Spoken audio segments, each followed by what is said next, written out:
Hello everyone, this is Akanksha and I welcome you guys to mobile Pathshala. आप सारे बच्चों का एक बार फिर से मोबाइल पाठशाला पर बहुत बहुत स्वागत है। तो आज के सेशन में गाइस हम कर रहे हैं टीजीटी 2016 का क्वेश्चन पेपर सॉल्व कर रहे हैं यहाँ पर। तो चलिए फटाफट से स्टार्ट करते हैं। तो फर्स्ट क्वेश्चन आपके सामने है, the art producing beautiful handwriting is known as carnage, calligraphy, choreography या एनेस्थीसिया। तो आपका करेक्ट आंसर क्या हो जाएगा बताइए। बहुत ही आसान ये क्वेश्चन है। कार्नेज आपका होता है killing a number of people, a large number of people, है ना। तो ये तो आंसर होने से रहा। कैलीग्राफी यहाँ पर आपका करेक्ट आंसर है। जब किसी वर्ड में ये कैली आप प्रीफिक्स ऐड कर देते हो तो ये कैली आपका रिलेटेड होता है ब्यूटीफुल से, यानी कि कैली जो प्रीफिक्स है इसका मतलब होता है ब्यूटीफुल। तो ब्यूटीफुल हैंडराइटिंग को हम बोलते हैं कैलीग्राफी। तो आपका सेकेंड यहाँ पर ऑप्शन करेक्ट हो जाता है। कोरियोग्राफी होता है डांस के स्टेप्स को अरेंज करना आर्टिस्टिक वे में। एंड एनेस्थीसिया आपका है इनसेंसिटिविटी टू पेन, यानी कि अगर आपको पेन नहीं महसूस हो रहा है तो एनेस्थीसिया उसको कहते हैं। ठीक है, क्वेश्चन नंबर सेकंड पर आते हैं। Much damage and misfortune caused by nature is known as calamity, facade, penury या फर्टिलिटी। तो यहाँ पर आपका करेक्ट ऑप्शन क्या हो जाएगा। बहुत ही आसान क्वेश्चन है ये, 2016 में आपका पूछा गया था। Much damage and misfortune caused by nature is known as calamity. First option यहाँ पर आपका करेक्ट हो जाएगा। फर्टिलिटी आपका होता है प्रोडक्टिवनेस, पेन्योरी यानी कि गरीबी, state of being poor. Facade कहते हैं हम फ्रंट पार्ट ऑफ बिल्डिंग को, यानी कि बिल्डिंग के बाहरी जो होता है हिस्सा उसको हम बोलते हैं फसाड। ठीक है, क्वेश्चन नंबर थर्ड पर आते हैं हम। They give more importance to material rather than dash advancement. तो आपको इस ब्लैंक में एक एप्रोप्रिएट ऑप्शन फिल करना है। चार ऑप्शंस आपके सामने हैं, कौन सा ऑप्शन इसमें से करेक्ट होगा। इंटेलेक्चुअल, स्पिरिचुअल, इमोशनल या वर्ल्डली, बताइए। बहुत ही आसान क्वेश्चन है। अब थर्ड क्वेश्चन को हम समझेंगे। ठीक है, आप देख रहे हैं यहाँ पर लिखा है कि दे गिव मोर इंपॉर्टेंस, वो बहुत ज्यादा इंपॉर्टेंस देते हैं टू मटीरियल, मटीरियलिस्टिक चीजों को बहुत ज्यादा इंपॉर्टेंस देते हैं रादर देन। अब मटीरियलिस्टिक चीजों का ऑपोजिट क्या हो जाएगा। इंटेलेक्चुअल, स्पिरिचुअल, इमोशनल, वर्ल्डली, ये तीनों ऑपोजिट नहीं होंगे। आपका जो करेक्ट ऑप्शन हो जाएगा वो हो जाएगा आपका फर्स्ट ऑप्शन। बहुत ही आसान क्वेश्चन, 2016 का ये टीजीटी का पेपर है। ठीक है, next. Honor and dash arise from one's own action, pleasure, reputation, shame या progress, क्या होगा। Honor and dash arise from one's own actions। आपको पता है यहां आपने बोला कि सम्मान, और आपको यहां पर एक ऐसा वर्ड डालना है जो इसका ऑपोजिट हो, क्योंकि जो ऑनर है और जो शेम है वो हमें अपने एक्शन से ही मिलता है। जो भी हम कार्य करते हैं उसी के हिसाब से लोग हमें सम्मान देते हैं और लोग हमें भला बुरा कहते हैं। बहुत आसान है ये समझना, है ना। आपने शायद हिंदी में एक प्रोवर्ब भी है आपका, बातें हाथी पाइए बातें हाथी पाओ, वो मुझे याद आ गया। तो कुछ ऐसा ही है यहाँ पर भी। तो honour and dash arise from one's own action, तो यहाँ प्लेजर नहीं होगा, रेलेवेंट ही नहीं है बिल्कुल। रेपुटेशन भी नहीं होगा क्योंकि ये सिमिलर हो जा रहा है ऑनर का। प्रोग्रेस भी नहीं होगा, सी ऑप्शन आपका यहाँ करेक्ट हो जाता है क्योंकि ऑनर का जो ऑपोजिट वर्ड है वो है शेम। ठीक है, नेक्स्ट क्वेश्चन नंबर 5 पर आते हैं हम। Getting and dash we lay waste our powers, यहाँ क्या करेंगे। क्राइंग, स्पेंडिंग, स्लीपिंग, ईटिंग, क्या होगा यहाँ करेक्ट आंसर। अब ये जो आपकी लाइन है ये वर्ड्सवर्थ के पोएम से है, वर्ड्सवर्थ का एक सोनेट है, वहां से ये लाइन ली गई है। तो आप यहाँ ये समझ के अगर आप ऑप्शन को फिल करेंगे कि गेटिंग एंड स्लीपिंग, आपको लग रहा है कि ये जो है ये एप्रोप्रिएट है कि उठना और सोना, तो हम यहाँ पर ये यूज कर देते हैं। ऐसा बिल्कुल भी, ये स्लीपिंग तो बिल्कुल यहाँ होने से रहा, ईटिंग भी नहीं होगा। ये दो ऑप्शन से आप यहाँ पर जो है सिलेक्ट करिए। तो आपको जब मैंने बोला कि गेटिंग एंड डैश, तो ये दो ही ऑप्शंस का अगर मैंने आपको दिया यहाँ पर, तो आप यूज करेंगे स्पेंडिंग या क्राइंग, है ना। क्राइंग भी आपको लगता होगा कि नहीं अप्रोप्रिएट है तो स्पेंडिंग कर देते हैं, तो करेक्ट ऑप्शन तो स्पेंडिंग है। यहाँ पर आपका करेक्ट ऑप्शन हो जाएगा स्पेंडिंग। अब आपको लगेगा कि बिल्कुल समझ में नहीं आ रहा है, स्पेंडिंग कैसे हो सकता है? स्पेंड मतलब होता है वेस्ट करना, खर्च करना, इन्वेस्ट करना, समथिंग। तो स्पेंडिंग कैसे यहाँ हो गया? तो ये वर्ड्सवर्थ का पोएम है जिसे कंप्लीट करना है आपको। अगर आपने पोएम पढ़ा होगा तभी आप ये क्वेश्चन को करेक्ट कर पाएंगे, ठीक है। उनका पोएम था getting and spending we lay waste our powers and whatever we see in nature that is ours। तो उनका ये पोएम है, उस पोएम का यही थीम था कि हमारा जो इंटेलेक्ट है नेचर के लिए, वो अब क्या हो रहा है, वो कम हो रहा है। We have given our hearts away in exchange to materialistic thing. उनका कहना था कि हम जो है अब हम मटीरियलिस्टिक चीजों में इतना ज्यादा इन्वॉल्व हो गए हैं कि अब हमें नेचर के बारे में कुछ पता नहीं है और नेचर का हम बिल्कुल भी ध्यान नहीं रख रहे हैं, ठीक है। तो यहाँ पर इनका करेक्ट ऑप्शन हो जाएगा, सेकेंड ऑप्शन हो जाएगा यहाँ पर। और मैं आपको वर्ड्सवर्थ के बारे में बता दूं, वर्ड्सवर्थ आपके जो है नेचर पोएट थे and he born in 1770 and died in 1850। ये आपको याद होना चाहिए, कई बार क्वेश्चन में पूछा भी जाता है। Next, there is both scarcity and dash in the modern world. There is both scarcity and dash in the modern world. तो स्केर्सिटी मतलब कमी, और कमी मतलब कमी भी है और पूर्ति भी है। कमी भी है और पूर्ति भी है इस दुनिया में। यही तो आप बोलना चाह रहे हो ना इस सेंटेंस में कि कमी है, ये थोड़ी ना होगा। तो यहाँ डेफिसिट सिमिलर वर्ड है, हमें तो ऑपोजिट चाहिए। अट्रैक्शन बिल्कुल रेलेवेंट नहीं है, टॉलरेशन भी एकदम रेलेवेंट नहीं है। तो आपका यहाँ जो करेक्ट ऑप्शन हो जाएगा वो है सी ऑप्शन आपका। नेक्स्ट, चलिए, तो यहाँ से अभी 7 से 12 तक के जो क्वेश्चन होंगे वो आपका फिलअप का क्वेश्चन होगा। तो आपको चलिए यहाँ पर हम बताते हैं कि करेक्ट ऑप्शन इसमें से क्या हो जाएगा। If he dash I shall write to him, if he dash I shall write to him. अब हमने यहाँ बोला इफ ही डैश, तो कहने का मतलब है आपको ये आपने ग्रामर पढ़ा है तो आप ये क्वेश्चन बहुत आराम से कर ले जाओगे। ये जो क्वेश्चन है ये आपका कंडीशनल सेंटेंस का क्वेश्चन है। आप इस सेंटेंस को पढ़िए। यहाँ कहता है कि आई शैल राइट टू हिम, मैं उसे लिखूंगा अगर वो मुझे लिखता है तो। यहाँ हम कंडीशन लगा रहे हैं, और यहाँ उसका रिजल्ट बता रहे हैं इस सेंटेंस में। तो ये हो गया आपका कंडीशनल क्लॉज और ये हो गया आपका रिजल्ट क्लॉज। अब आपको एक बात बता दूं कि जब आप इफ कब यूज करते हो, कंडीशनल क्लॉज में हम करते हैं। इफ के साथ में आप ये 3 वर्ब्स बिल्कुल यूज नहीं कर सकते, will, shall and would, will, shall and would, ठीक है। तो अब आप यहां अगर राइटिंग करोगे तो राइटिंग आपका मेन वर्ब है और इसके साथ हमें हेल्पिंग वर्ब चाहिए। आपने यहाँ कोई हेल्पिंग वर्ब यूज नहीं की हुई है। राइट्स क्योंकि ही है यहाँ पर और ही के साथ में वर्ब की फर्स्ट फॉर्म के साथ एस यूज करते हो तो ये आपका ऑप्शन करेक्ट हो जाता है।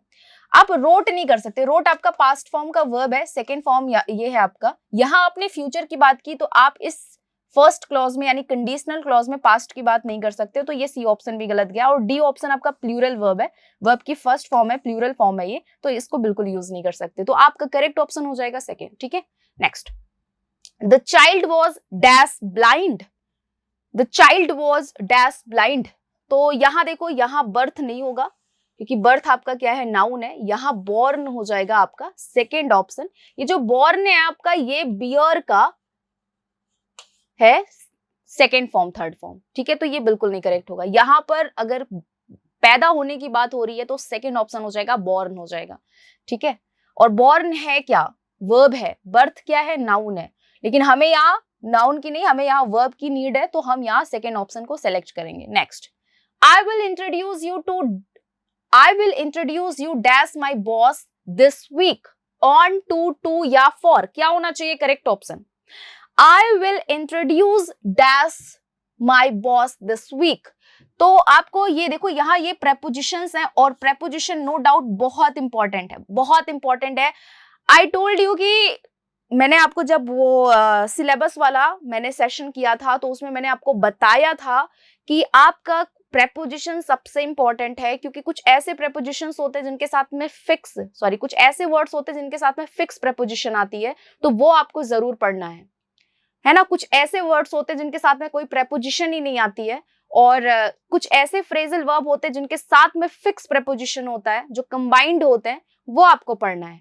कुछ वर्ड्स जिनके साथ नो प्रेपोजिशन, कुछ वर्ड्स जिनके साथ में फिक्स प्रेपोजिशन, कुछ वर्ड्स जिनके साथ में जो है प्रेपोजिशन चेंज होते रहते हैं, तो बहुत इंपॉर्टेंट टॉपिक है जो आपको पढ़ना जरूरी है। इंट्रोड्यूस के साथ में हम टू प्रेपोजिशन का यूज करते हैं, तो यहाँ सेकेंड ऑप्शन आपका करेक्ट हो जाएगा। Next, art is not an activity associated dash leisure. Art यानी कि कला ऐसी कोई भी एक्टिविटी नहीं है जो कि आराम से संबंधित है। लेजर का मतलब होता है आराम। एसोसिएटेड, एसोसिएटेड के साथ में फिक्स प्रेपोजिशन है आपका विद, तो यहाँ सेकेंड ऑप्शन आपका हो जाता है correct. Next, these observations do not confirm dash any law.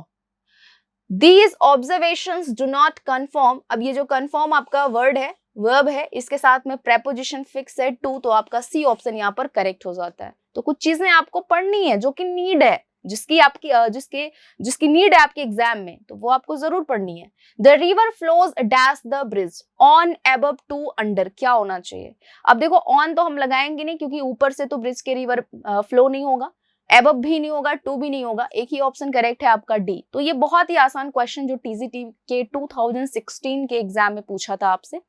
Next, I dash my car 3 weeks एगो। एगो कब यूज करते हो? एगो हम यूज करते हैं हमेशा पास्ट इंडेफिनिट में। एगो टाइम एडवर्ब ऑफ टाइम है जो हम यूज करते हैं पास्ट इंडेफिनिट में। पास्ट इंडेफिनिट का स्ट्रक्चर होता है सब्जेक्ट वर्ब से सेकेंड फॉर्म देन ऑब्जेक्ट। तो आप ये शैल वॉश विल वॉश नहीं करेंगे क्योंकि बात पास्ट की हो रही है। वॉशिंग नहीं होगा क्योंकि हमने कोई कॉन्टिन्यूअस एक्शन की बात नहीं की है, हम एक इंफॉर्मेशन दे रहे हैं पास्ट की, तो वर्ब की सेकेंड फॉर्म यहाँ पर आपकी हो जाती है correct. Next, Jonathan insisted on dash out. Insisted के साथ में प्रेपोजिशन फिक्स है आपका ऑन, इस बात को नोट कर लीजिए। अब अगर मैंने बात की प्रेपोजिशन की, तो एक चीज नोट कर लो कि जो प्रेपोजिशन है इसके साथ में noun, pronoun,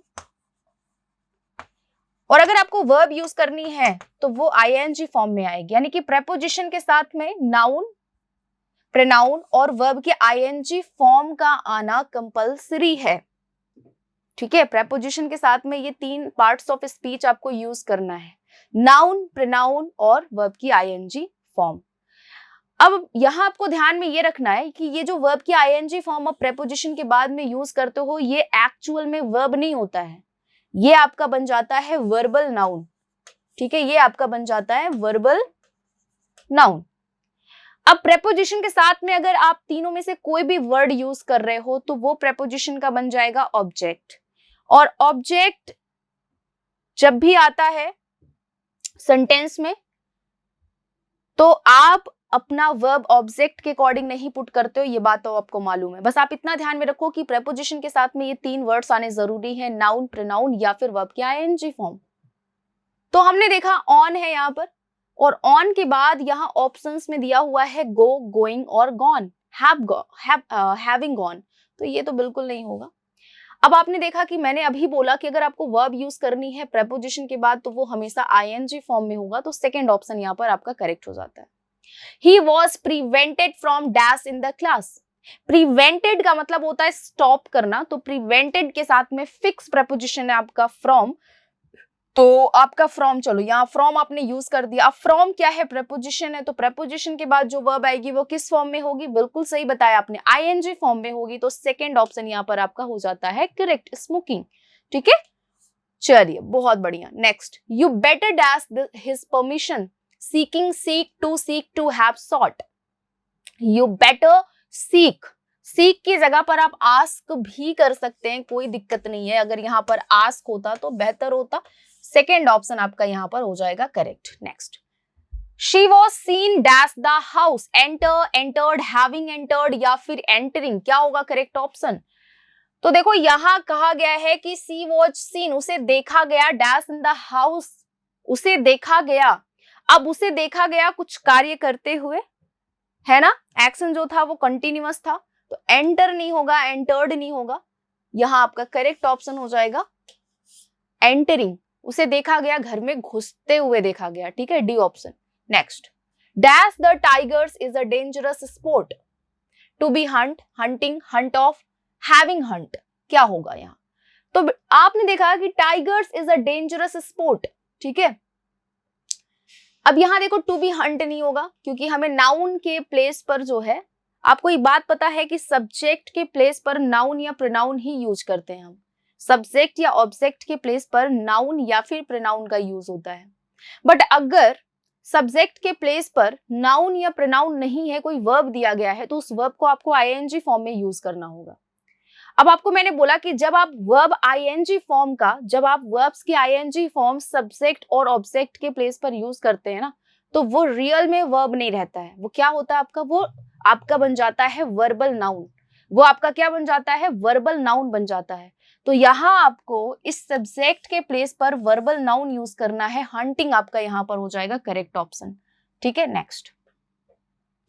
in order to repair the leaking pipes we have to call the carpenter, plumber, electrician, architect.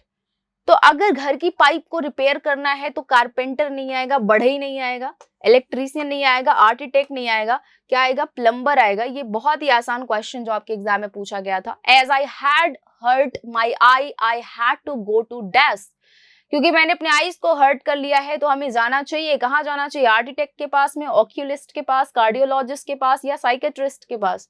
तो आपको इतना आसान क्वेश्चन कहाँ मिलेगा, ऑक्यूलिस्ट के पास में हम जाएंगे अगर आंखों में दर्द है। कार्डियोलॉजिस्ट तो हृदय विशेषज्ञ होता है, साइकेट्रिस्ट आपका मस्तिष्क विशेषज्ञ होता है, और आर्किटेक्ट क्या होते हैं, बिल्डिंग्स के डिजाइन बनाते हैं। ठीक है, तो आपका एक ही ऑप्शन करेक्ट है, C option. Next, the sudden running of a herd of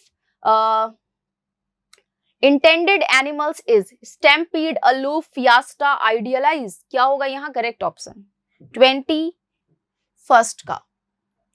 देखो, अचानक अगर एनिमल्स में भगदड़ मच रही है, अचानक सडनली सब यहां वहां भाग रहे हैं, इसे हम कहते हैं स्टैम्पीड। ठीक है, इसे कहते हैं स्टैम्पीड। फर्स्ट ऑप्शन यहाँ पर आपका हो जाएगा correct option. Aloof, aloof means होता है दूरी, फियास्टा मीन्स होता है हॉलीडे, आइडियलाइज मीन्स होता है आदर्श बनाना किसी को। ठीक है, next. A nap after lunch is called, यानी कि जब हम लंच के बाद वो पावर नैप लेते हैं 1 घंटे का, उसे इंग्लिश में क्या बोला जाता है, आइडियलाइज, बैरियो, सिस्टा, स्लीप वॉकिंग। तो यहाँ आपका जो करेक्ट ऑप्शन हो जाएगा सिस्टा। सिस्टा जो दोपहर में नींद ली जाती है उसको इंग्लिश में कहते हैं सिस्टा। स्लीप वॉकिंग नहीं होगा आपका। ठीक है, चलिए next. They haven't stamped the letter. 23 से 26 तक जो क्वेश्चन आपके सामने होगा वो आपका वॉइस का होगा, आपको वॉइस चेंज करनी होगी। They haven't stamped the letter, उन्होंने अभी तक लेटर को स्टैम्प नहीं किया है। यहाँ आपको ये जो लेटर है ये आपको रखना है सब्जेक्ट के प्लेस पर, क्योंकि आप जब वॉइस को चेंज करते हैं एक्टिव से पैसिव, तो आप ऑब्जेक्ट को सब्जेक्ट के प्लेस पर, सब्जेक्ट को ऑब्जेक्ट के प्लेस पर यूज करते हैं। आपने देखा है ये जो सेंटेंस है, this is in present perfect. Present perfect का अगर आपको पैसिव वॉइस बनाना है तो आप क्या यूज करते हैं, present perfect continuous plus verbs third form. Continuous को, जो कॉन्टिन्यूअस का वर्ब होता है उसे रिप्लेस करके वर्ब की थर्ड फॉर्म यानी पास्ट पार्टिसिपल यूज करते हैं हम। तो आपके सामने देखिए यहाँ पर इजंट है, ये तो प्रेजेंट हो गया। यहाँ आपने हैव को गायब कर दिया तो ये भी आपका रॉन्ग है। यहाँ आपने नॉट को रिमूव कर दिया है तो ये भी रॉन्ग है। यहाँ एक ही ऑप्शन करेक्ट है आपका C, the letter hasn't been stamped, है ना। कॉन्टिन्यूअस नहीं यूज करना होता है। जब आपको वॉइस, जब आप पैसिव वॉइस यूज करते हो तो हमेशा वर्ब की थर्ड फॉर्म यूज करते हो, राइट। और आपने देखा ये जो लेटर है ना, ये आपका सिंगुलर है, तो आपकी जो वर्ब हो जाएगी वो भी सिंगुलर हो जाएगी, क्योंकि जैसा आपका सब्जेक्ट होगा वैसी ही आपकी वर्ब होगी। ठीक है, next. A Japanese firm makes these television sets। चलिए इसका पैसिव क्या होगा बताइए। देखिए ये जो आपका जापानीज है ना, ये आपका सब्जेक्ट है। तो सब्जेक्ट आपका, जब आप वॉइस चेंज करोगे तो सब्जेक्ट आपका ऑब्जेक्ट के प्लेस पर हो जाएगा और ऑब्जेक्ट आपका सब्जेक्ट के प्लेस पर हम यूज करेंगे। तो यहाँ हमारा जो सब्जेक्ट है वो है जापानीज और जो आपका ऑब्जेक्ट है वो है टेलीविजन सेट्स। तो television sets will be replaced in the place of subject and subject will be replaced on the place of object।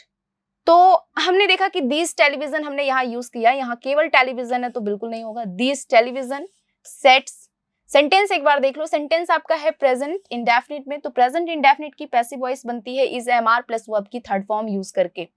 तो हमने यहाँ इज एम आर को गायब कर दिया है। नन ऑफ दिस तो होगा नहीं, आप देख रहे हो साफ, आपका आंसर हो जाएगा second option. These television sets are made by a Japanese firm. Next, nobody has used this room for ages. अब इस क्वेश्चन को सॉल्व करिए आप। देखिए यहां पर आपने present perfect has plus verbs third form present perfect sentence है आपका, इसका पैसिव वॉइस क्या होगा? सब्जेक्ट है नोबडी, ऑब्जेक्ट है दिस रूम। दिस रूम को ले आओ सब्जेक्ट के प्लेस पर, नोबडी को रिप्लेस कर दो ऑब्जेक्ट के प्लेस पर, दिस रूम यहाँ हो जाएगा। सेंटेंस है आपका प्रेजेंट परफेक्ट में, प्रेजेंट परफेक्ट की पैसिव वॉइस बनती है has, have plus been plus verb की थर्ड फॉर्म यूज करके। तो आपको बस क्या करना है, यहाँ हैजंट बीन कर दिया है, ठीक है। आप देखिए सेंटेंस आपका क्या है, नेगेटिव भी है साथ में, सेंटेंस आपका नेगेटिव भी है, नोबडी है तो मतलब नेगेटिव ही है, तो आपको नेगेटिव भी यूज करना है, ठीक है। तो आपने यहाँ देखा नोबडी, ये तो सब्जेक्ट के प्लेस पर ही है तो ये भी रॉन्ग हो गया। नोबडी यूसेस, ये तो आपने प्रेजेंट इंडेफिनिट में कर दिया, ठीक है। Has been used for ages, तो ये आपका देखिए पूरा सेंटेंस अफर्मेटिव है तो ये भी नहीं होगा। आपका एक ही ऑप्शन करेक्ट है, वो है आपका फर्स्ट ऑप्शन। सेंटेंस आपका नेगेटिव है, ध्यान से, जो सेंटेंस नेगेटिव है, भले आपने यहाँ नॉट का यूज नहीं किया लेकिन सेंटेंस नेगेटिव है क्योंकि सब्जेक्ट ही नेगेटिव है आपका, तो आपको नेगेटिव वहां फॉलो करना है। This room hasn't been used for ages, ठीक है, फर्स्ट ऑप्शन यहाँ करेक्ट हो जाएगा। We can't repair this lock, चलिए इसकी पैसिव वॉइस बनाते हैं हम। We can't repair this lock, this lock को आप यूज कर दीजिए सब्जेक्ट के प्लेस पर, वी को रिप्लेस कर दीजिए ऑब्जेक्ट के प्लेस पर। तो we don't know how to repair this, how repair this lock, nobody can repair this lock, your lock can be repaired, your lock can't be repaired. तो आप यहां बताइए क्या होगा? We don't know how to repair this lock, nobody can repair this lock। अब देखिए यहां पर क्या है, जब आप पैसिव वॉइस के सेंटेंसेस बोलते हो तो आपकी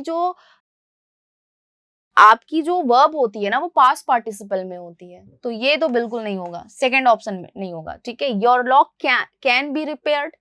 अब यहां देखो कहा गया है कैन बी, सेंटेंस तो नेगेटिव है तो ये पॉजिटिव है तो ये बिल्कुल नहीं होगा। Your lock can't be repaired, तो ये बिल्कुल सही है, डी ऑप्शन, ठीक है, ये आपका डी ऑप्शन सही है। आपको मैंने बोला कि जब पैसिव वॉइस के सेंटेंसेस लेते हो तो पास्ट पार्टिसिपल आपको यूज करना होता है, आपने फर्स्ट ऑप्शन में किया नहीं है तो आपका लास्ट ऑप्शन यहाँ पर करेक्ट हो जाएगा। Next, although they are 25 miles apart they keep in constant contact on the internet। यहाँ आपका ये जो सेंटेंस है इसका फॉर्म क्या है, यानी सेंटेंस आपका सिंपल है, कॉम्प्लेक्स है, कंपाउंड है, नन ऑफ दी अबव हो जाएगा। बहुत ही सिंपल सा क्वेश्चन है। आपने देखा कि यहाँ पर आपने एक सेंटेंस को यूज किया है डिपेंडेंट और एक सेंटेंस आपका यूज हुआ है यहाँ पर इंडिपेंडेंटली, तो आपका जो करेक्ट ऑप्शन हो जाएगा, देखो जब हम एक डिपेंडेंट क्लॉज सेंटेंस में लेते हैं और एक इंडिपेंडेंट लेते हैं तो वो सेंटेंस आपका होता है कॉम्प्लेक्स। अगर सेंटेंस में एक डिपेंडेंट और एक इंडिपेंडेंट क्लॉज यूज किए गए हैं तो आपका जो सेंटेंस होता है वो कॉम्प्लेक्स हो जाता है। आपने बोला कि although they are 25 miles apart, ये आपका क्या है, डिपेंडेंट है। They keep in the constant contact on the internet, ये आपका इंडिपेंडेंट है। तो आपका जो सेंटेंस हो जाएगा सेकंड ऑप्शन आपका यहाँ पर करेक्ट हो जाएगा। कंपाउंड सेंटेंसेस तब होते हैं ना जब दो इंडिपेंडेंट क्लॉज एक साथ में यूज किए गए होते हैं, तब आपका जो सेंटेंस होता है वो कंपाउंड होता है। कॉम्प्लेक्स जब एक डिपेंडेंट हो और एक इंडिपेंडेंट हो तब आपका जो सेंटेंस होता है कॉम्प्लेक्स सेंटेंस होता है। सिंपल सेंटेंसेस में क्या होता है कि एक ही सेंटेंस होता है, अपनी कंप्लीट मीनिंग देता है। एक सेंटेंस जब अपनी कंप्लीट मीनिंग दे तो उसे हम कहते हैं सिंपल सेंटेंस, ठीक है। चलिए बहुत बढ़िया। Rita loves to go to the beach and spend her days sunbathing. Rita जो है उसे पसंद है बीच पे जाना और उसे सन बाथिंग करना बहुत पसंद है। क्या इस सेंटेंस में कोई और कंडीशंस लगा रहे हैं हम, क्या कोई और स्टेटमेंट इसके साथ में हमने यूज किया हुआ है जो रीजन बता दे जिसपे ये सेंटेंस डिपेंडेंट हो? ऐसा कुछ नहीं है। यहां पर सेंटेंस एक है जो अपनी मीनिंग पूरी दे रहा है, कंप्लीट कर रहा है अपनी मीनिंग, और अगर कोई सेंटेंस अपनी कंप्लीट मीनिंग दे रहा है तो वो सेंटेंस आपका हो जाता है सिंपल। अगर वो सेंटेंस किसी पर डिपेंडेंट नहीं है तो वो सेंटेंस क्या है, आपका सिंपल है। फर्स्ट ऑप्शन यहाँ पर आपका करेक्ट हो जाएगा, सिंपल सेंटेंस हो जाएगा। ये आपका जो 28 वाला क्वेश्चन है इसमें आपका करेक्ट आंसर है simple sentence. Tom and Jerry have a big argument every summer over where they should spend their summer vacation. Tom and Jerry को बहुत ज्यादा मतलब इस बात पर आर्ग्यूमेंट करते हैं कि वो अपना समर वेकेशन कहां पर स्पेंड करेंगे। कंपाउंड है या कॉम्प्लेक्स है या सिंपल सेंटेंस है? चलिए आंसर बताइए। तो देखिए, Tom and Jerry have a big argument every summer. तो ये जो सेंटेंस है ना, ये देखिए, Tom and Jerry have a big argument every summer over where they should spend their summer vacation. अब इसमें आपने एक जो है इंडिपेंडेंट और एक आपने यूज किया है इंडिपेंडेंट। अब आपको पता है कि इंडिपेंडेंट क्लॉज जो होता है वो अपनी मीनिंग कंप्लीट करता है, लेकिन डिपेंडेंट क्लॉज को नीड होती है इंडिपेंडेंट क्लॉज की अपनी मीनिंग को कंप्लीट करने के लिए। तो टॉम एंड जेरी का हर समर वेकेशन में कहां पर स्पेंड करना है, इसलिए वो क्या करते हैं, आर्ग्यूमेंट करते हैं। तो ये तो अपने आप में इंडिपेंडेंट है क्योंकि अपनी पूरी कंप्लीट मीनिंग कर रहा है ना। लेकिन कहां करेंगे, ये डिपेंडेंट है जो कि इंडिपेंडेंट पर पूरे तरीके से बेस्ड है। तो इसलिए ये जो सेंटेंस है ये हो जाएगा आपका कॉम्प्लेक्स, क्योंकि अभी मैंने आपको बताया कि जब सेंटेंस में इंडिपेंडेंट और डिपेंडेंट क्लॉजेस हो, है ना, तो वो सेंटेंस आपका क्या होता है, कॉम्प्लेक्स सेंटेंस होता है। John dislike sitting on the roof, he always gets a headache. ये सेंटेंस कैसा सेंटेंस है, कंपाउंड है, कॉम्प्लेक्स है, सिंपल है, या नन ऑफ द एबव हो जाएगा। सेंटेंस बहुत सिंपल है, यहां आपका जो सेंटेंस होगा वो हो जाएगा आपका कंपाउंड, क्योंकि इस सेंटेंस में आपने जो दोनों सेंटेंसेस, जो सेमी कॉलन से आपके दोनों सेंटेंसेस कनेक्टेड है, ये दोनों सेंटेंसेस आपके क्या है, प्रिंसिपल है, दोनों इंडिपेंडेंट है। और जब तो इंडिपेंडेंट क्लॉज एक सेंटेंस में यूज किया जाता है तो वो सेंटेंस का जो फॉर्म होता है वो कंपाउंड सेंटेंस का होता है। तो सेकेंड ऑप्शन यहाँ पर आपका, सॉरी फर्स्ट ऑप्शन यहाँ पर आपका करेक्ट हो जाएगा। The word that closely resembles disagreement in meaning. Disagreement का synonym क्या होगा ये बताना है आपको। Dissent, dissent, dissent या dissent। Disagreement means क्या होगा, यहाँ आपकी synonym हो जाएगी। देखिए dissent का, इस dissent का मतलब होता है civilized, सभ्य। Dissent coming down, dissent यहाँ आपका करेक्ट ऑप्शन हो जाएगा, ठीक है। और ये जो descend है इसका भी मतलब होता है coming down, नीचे की तरफ बढ़ना, कमिंग डाउन, ठीक है। तो यहां आपका करेक्ट ऑप्शन हो जाएगा C. The word distinguished closely resembles eminent, imminent, imminent या इमिनेंट, क्या होगा यहाँ करेक्ट ऑप्शन। सो यहां आपका जो करेक्ट ऑप्शन हो जाएगा, डिस्टिंग्विश्ड का मतलब होता है पॉपुलर, विख्यात, एमिनेंट यहाँ पर आपका करेक्ट आंसर हो जाएगा, ठीक है। या क्या हो जाएगा आपका यस, इमिनेंट आपका करेक्ट ऑप्शन हो जाएगा, ठीक है। चलिए नेक्स्ट बढ़ते हैं आगे हम। Showing respect is best indicated by.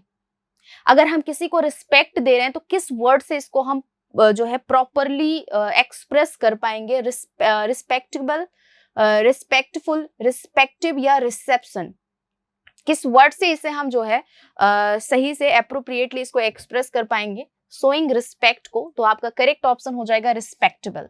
Next, a false idea और image is known as illusion, imagery, illusion या none of these.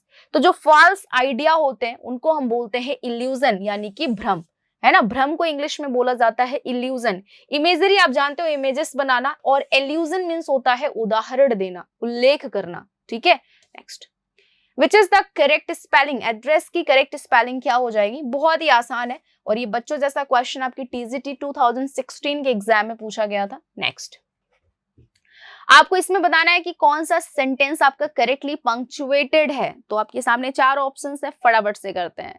My favourite teacher who just happens to be my uncle retired from the university last summer.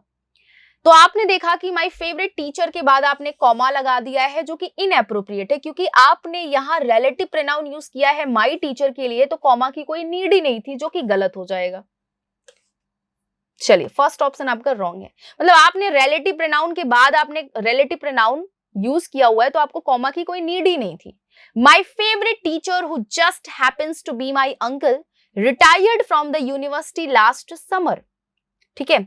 यहां आपने देखा कि यहां आपने जो है who just happens to be my uncle comma किया, retired from the university summer, और आपने यहां पर क्या कर दिया, फुल स्टॉप लगा दिया, या फुल स्टॉप था, मतलब इसमें वो टाइपिंग मिस्टेक है, ये इसको कंसिडर आप नहीं करिएगा।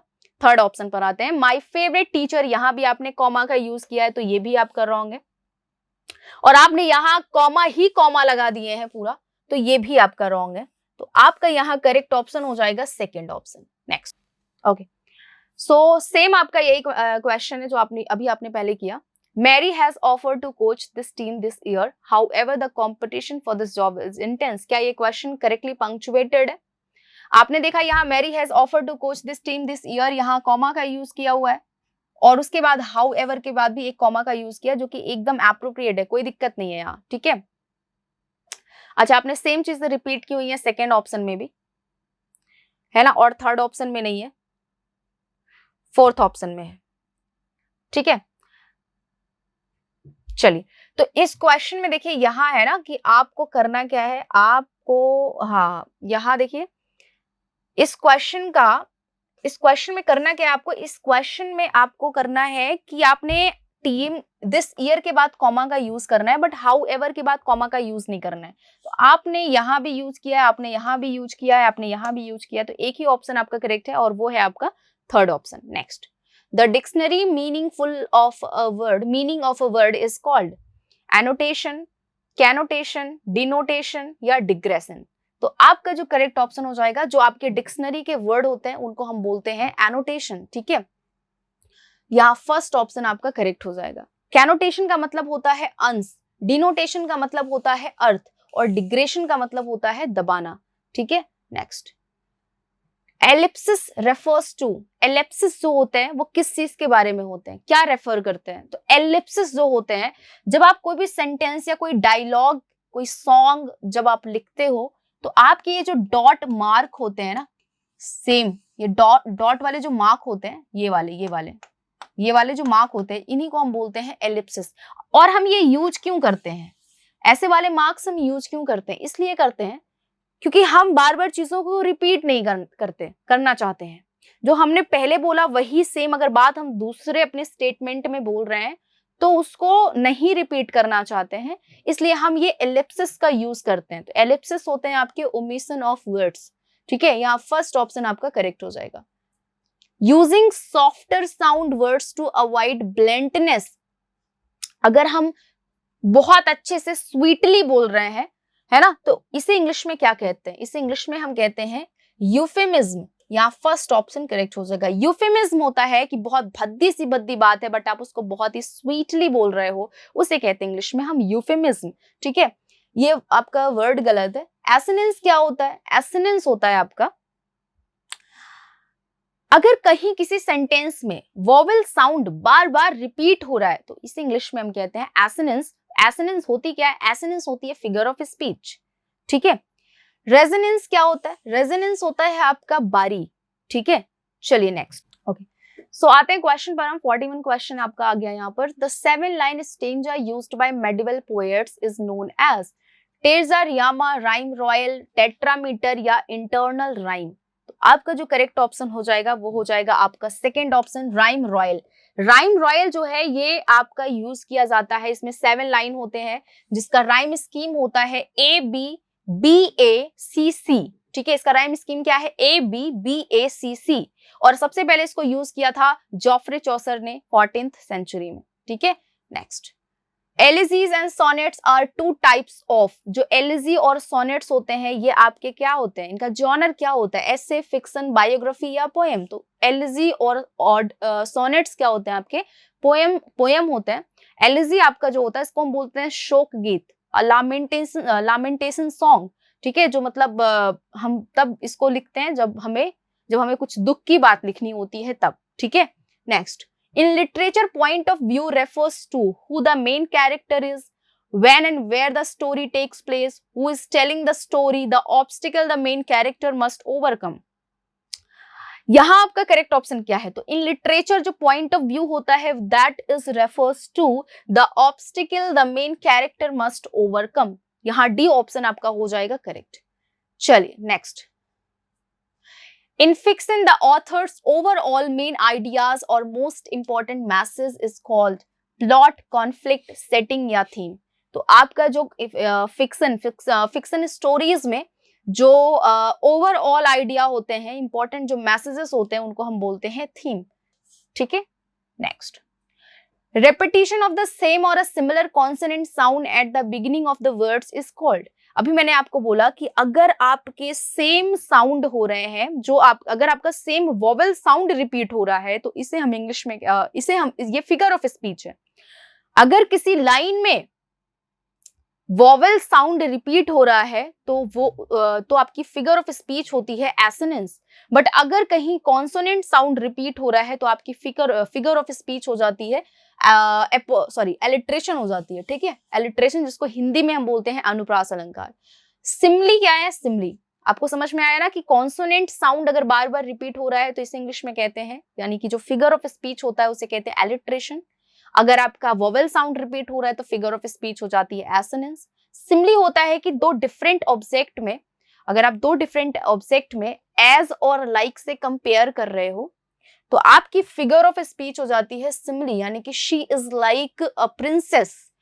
तो अगर आपने दो डिफरेंट ऑब्जेक्ट लिए हैं और दोनों में कंपेयर कर रहे हो दो की वर्ड्स के साथ में, एज और लाइक के साथ में, तो आपकी फिगर ऑफ स्पीच हो जाती है सिमली।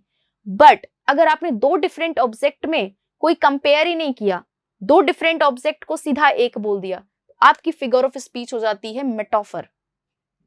एपोस्ट्रोफी क्या होता है? एपोस्ट्रोफी इंग्लिश में पढ़ा होगा ये वाला साइन, बट ये फिगर ऑफ स्पीच का मतलब नहीं है। एपोस्ट्रोफी जो फिगर ऑफ स्पीच होती है, यहां आप क्या करते हैं, यहां आप किसी ऐसे पर्सन को एड्रेस करते हैं, किसी ऐसे नॉन लिविंग को एड्रेस करते हैं। अब नॉन लिविंग है तो आंसर मिल पाना पॉसिबल नहीं है, बट अब अगर आप किसी ऐसे पर्सन को एड्रेस कर रहे हैं जिसकी डेथ हो गई है या जो प्रेजेंट नहीं है, जो अब्सेंट है, आप उससे ऐसा आप प्रिटेंड कर रहे हैं कि आप उससे बातें कर रहे हैं। ठीक है, ऐसे पर्सन को एड्रेस करना जो कि प्रेजेंट नहीं है या उसकी डेथ हो गई है और जिससे आपको आंसर नहीं मिल पाता है। ठीक है, अगर ऐसा कुछ सेंटेंस में लिखा गया है तो आपकी फिगर ऑफ स्पीच वहां होती है एपोस्ट्रोफी। जैसे अगर मैंने मून को एड्रेस किया तो मून से मुझे कोई आंसर नहीं मिल रहा है, तो मेरी वहां फिगर ऑफ स्पीच क्या हो जाएगी? एपोस्ट्रोफी हो जाएगी। ठीक है, चलिए next. A statement that appears self contradictory but that reveals a kind of truth, यानी कि अगर कोई सेंटेंस है जिसका ओपोजिट मीनिंग निकल करके आ रहा है, सेंटेंस का ही ओपोजिट मीनिंग निकल करके आ रहा है। जैसे मैंने बोला वॉर इज पीस, तो सेंटेंस ही ओपोजिट है, वॉर को हम कभी पीस कह ही नहीं सकते हैं। तो अगर कोई ऐसा स्टेटमेंट हो जिसका सेंस ही ओपोजिट हो, तब आपकी जो फिगर ऑफ स्पीच होती है वो होती है आपकी पैराडॉक्स। आयरनी क्या है? आयरनी है आपका कि अगर कोई ऐसा सिचुएशन है जिसका ओपोजिट रिजल्ट आया है, तब आप आयरनी फिगर ऑफ स्पीच का यूज करते हैं। सिमिली मैंने आपको बताया है। ओनोमेटोपिया क्या होता है? अगर किसी भी सेंटेंस में नेचुरल साउंड है, अगर पोएट्री है, कोई पोएट्री आप पढ़ते होगे, तो उस पोएट्री में अगर नेचुरल साउंड की बात है, कहीं पर कुछ भी साउंड है, जैसे बर्ड्स का साउंड हो गया, इंसेक्ट्स का साउंड हो गया, वाटर फॉलिंग का साउंड हो गया, है ना, तो ऐसा कहीं भी साउंड है तो आपकी फिगर ऑफ स्पीच है ओनोमेटोपिया। ठीक है, नेक्स्ट।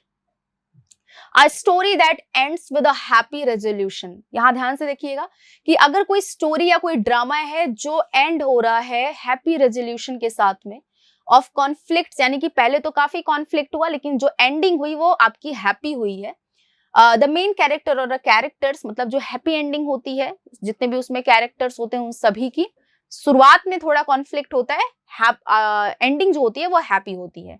तो इस तरह के जो आपके ड्रामा होते हैं, स्टोरीज होती हैं, उनको क्या बोलते हैं? Tragedy, farce, comedy, satire. तो आपका यहाँ देखो, जब भी हैप्पी एंडिंग की बात करेगा तो कॉमेडी हो जाएगा। ट्रेजेडी क्या होता है? ट्रेजेडी अगर आपकी जो एंडिंग हो रही है वो आपकी अनहैप्पी एंडिंग हो रही है। अनहैप्पी अगर एंडिंग किसी भी स्टोरी या ड्रामा का होता है तो उसे हम कहते हैं ट्रेजेडी। बहुत ही आसान था। अच्छा, ये होता क्यों है? ये होता है हमर्सिया की वजह से। हमर्सिया एक ट्रेजिक फ्लॉ होता है जो कि हीरो के अंदर होता है। ज्यादातर जो ट्रेजेडीज होती हैं उसमें जो मेन कैरेक्टर होता है ना, उसी में ही सारी कमियां होती हैं, जिसकी वजह से इसका एंडिंग अनहैप्पी हो जाता है, क्योंकि बाद में उस कैरेक्टर का जो मेन कैरेक्टर है उसकी डेथ हो जाती है, इसलिए जो हैप्पी एंडिंग होती है वो अनहैप्पी एंडिंग हो जाती है। तो ये जो ट्रेजेडी होती है, अभी तक की जितनी भी ट्रेजेडीज हुई हैं उन सब में क्या है, उसमें जो मेन कैरेक्टर है यानी जो हीरो है उसमें कुछ ना कुछ ऐसा फ्लॉ होता है जिसको हम इंग्लिश में कहते हैं हमर्सिया, हमर्सिया कहते हैं इस ट्रेजिक फ्लॉ का, जो कि होता है राइट कैरेक्टर के अंदर, जो मेन कैरेक्टर होता है, और इस वजह से उसकी अनहैप्पी एंडिंग होती है, इसलिए हम इस तरह के प्लेस को या स्टोरीज को ट्रेजेडी बोलते हैं। फार्स क्या होता है? फार्स होता है कि आप कोई बहुत सीरियस बात है और उसको रिडिक्यूलस बना देना। अगर कोई ऐसा ड्रामा है जहां बहुत सीरियस है सिचुएशन, लेकिन जो वहां के कैरेक्टर्स हैं वो बहुत ही रिडिक्यूलस हैं, तो ऐसे स्टोरी या ड्रामा को हम बोलते हैं फार्स। सटायर क्या है? सटायर है आपका व्यंग करना। सटायर है आपका व्यंग करना, आप लोगों पर क्या कर रहे हैं? मॉक कर रहे हैं, लोगों का मजाक बना रहे हैं। ठीक है, next.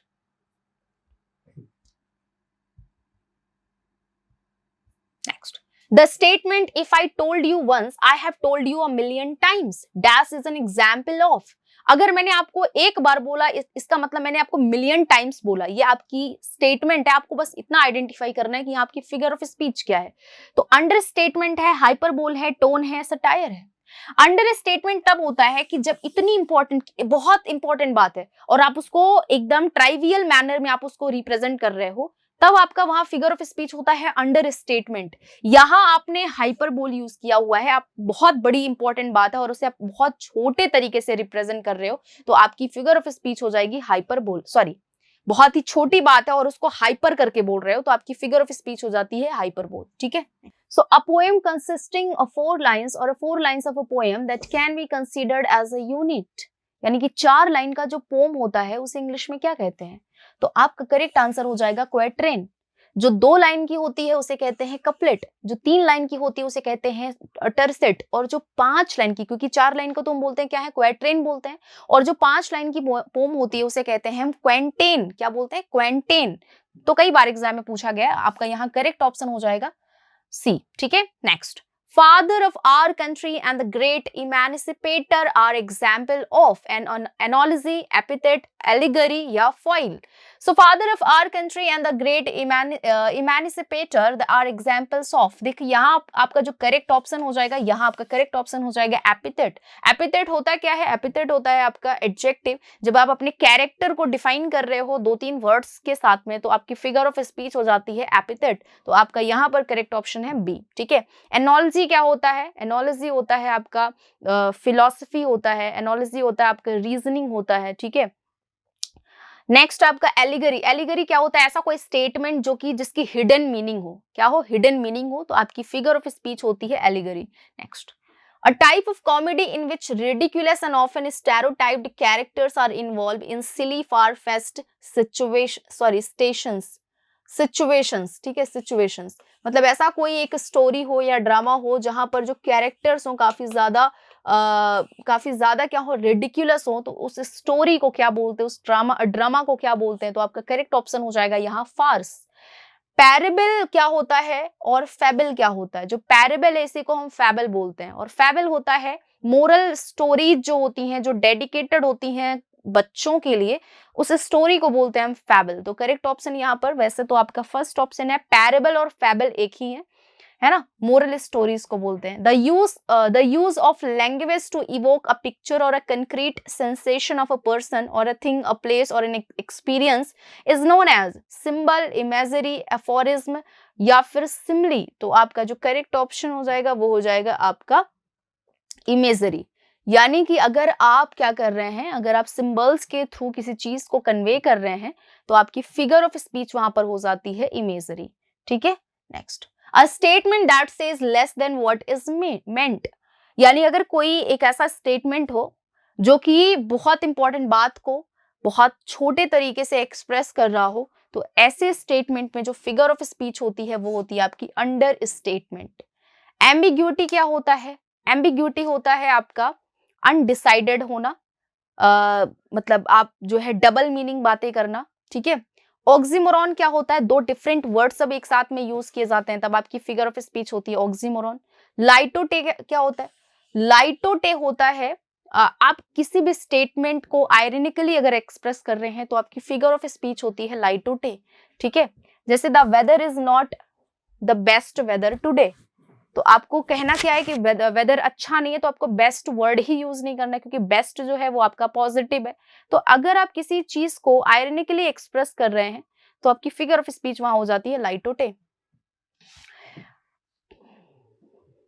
Brief story told to illustrate a point or a serve as an example of something, often showing character of an individual. चलिए, अगर किसी चीज के बारे में कोई ब्रीफ स्टोरी हो, ठीक है, ब्रीफ स्टोरी हो, तो उस ब्रीफ स्टोरी मतलब जो है आपकी, वो किसी इंडिविजुअल के बारे में अच्छे पॉइंट्स को या सारे जो पॉइंट्स हैं, जो इंपॉर्टेंट पॉइंट्स हैं, उनको वो क्या कर रही है, पॉइंट आउट कर रही है, कोई भी स्टोरी किसी एक पर्टिकुलर पर्सन के बारे में, तो उस स्टोरी को क्या बोलते हैं? उस स्टोरी को बोलते हैं हम एनेक्डोट। ठीक है, यहाँ पर आपका फर्स्ट और सेकेंड ऑप्शन करेक्ट हो जाएगा। पर्सोनिफिकेशन होता है आपका मानवीयकरण करना, जैसे कि कोई भी नॉन लिविंग हुआ और उसको एज अ लिविंग बीइंग आप एड्रेस कर रहे हो। इंटीरियर मोनोलॉग क्या होता है कि खुद से बातें करना।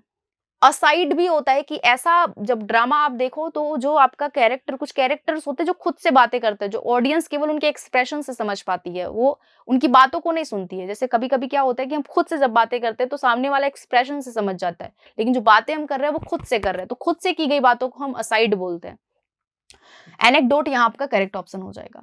Which of the following works is not of Galsworthy plays? The Silver Box, The Silver Spoon, Strife and Justice. तो आपका करेक्ट आंसर है यहाँ पर second. Dash is the main theme of most of Galsworthy plays. Family history, fraternity, social problems of this time या romance. तो देखिए यहाँ पर आपका बहुत इंपॉर्टेंट क्वेश्चन है कि गाल्सवर्दी के जो थीम होते थे वो किस चीज पर बेस्ड होते थे?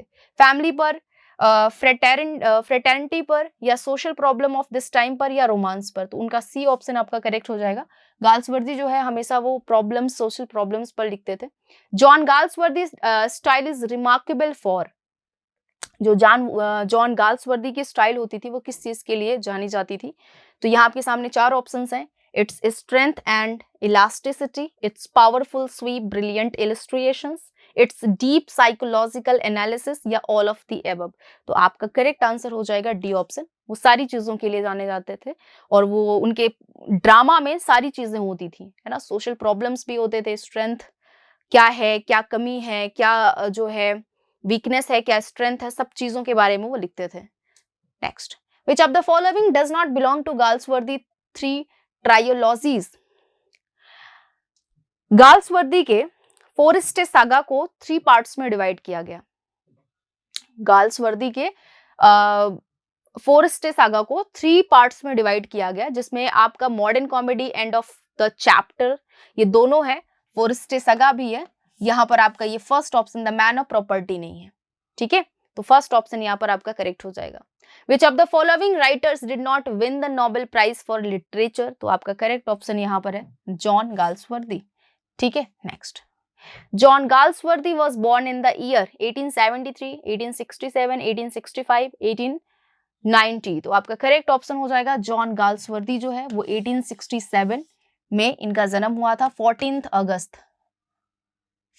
अगस्त 1867 में इनका जन्म हुआ था। Next, When was John Milton born? John Milton का जन्म यूनाइटेड किंगडम में हुआ था 9 दिसंबर 1608 में इनका जन्म हुआ था। तो आपका डी ऑप्शन यहाँ पर करेक्ट हो जाता है। Next, where was John Milton born? Bristol, Yorkshire, Liverpool या लंदन? तो अभी मैंने बताया लंदन, ठीक है। जॉन मिल्टन का जन्म हुआ था 9 दिसंबर 1608 में, ठीक है। ये याद रखिएगा, बहुत बार एग्जाम में पूछा गया है। In whose memory did John Milton write "Methought I saw my late espoused saint"? अब देखो यहाँ espoused की बात की हुई है, तो इन्होंने ये जो लाइन्स हैं ये अपने सेकेंड वाइफ के लिए लिखा था, जिनका नाम था कैथरीन वुडकॉक। तो सी ऑप्शन यहाँ पर आपका करेक्ट हो जाएगा। जॉन मिल्टन की सेकेंड वाइफ का नाम था कैथरीन वुडकॉक और इन्होंने ये लाइन अपने वाइफ के लिए लिखा हुआ था। When was Paradise Lost published? Paradise lost जो है ये 12 पार्ट्स में डिवाइड है और इसको पब्लिश किया गया था 1667 में। तो सेकेंड ऑप्शन आपका यहाँ पर करेक्ट हो जाता है। In which of the following works did Milton promote freedom of speech and oppose listening and licensing and censorship? Paradise Regained, Areopagitica, Equinox, last या सैमसन एगोनिस्ट? तो आपका जो करेक्ट ऑप्शन है वो आपका है एरोपेजिटिका।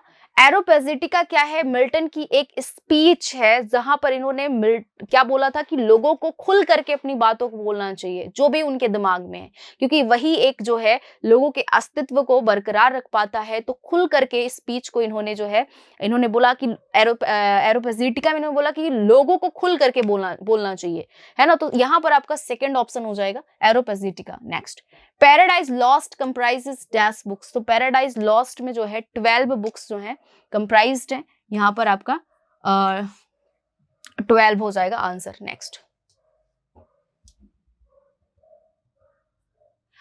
Paradise Lost is written in free verse, blank verse, rhymed verse या none of the above. तो यहाँ सेकंड ऑप्शन आपका है पैराडाइज लॉस्ट को ब्लैंक वर्स में लिखा गया है। Next, the famous line what thought the field be lost all is not lost is spoken by Adam Yuva Saturn या Beelzebub। तो आपका जो करेक्ट ऑप्शन हो जाएगा वो हो जाएगा आपका सैटर्न। ये पैराडाइज लॉस्ट के जो है फर्स्ट बुक में फर्स्ट पार्ट में है ये बात।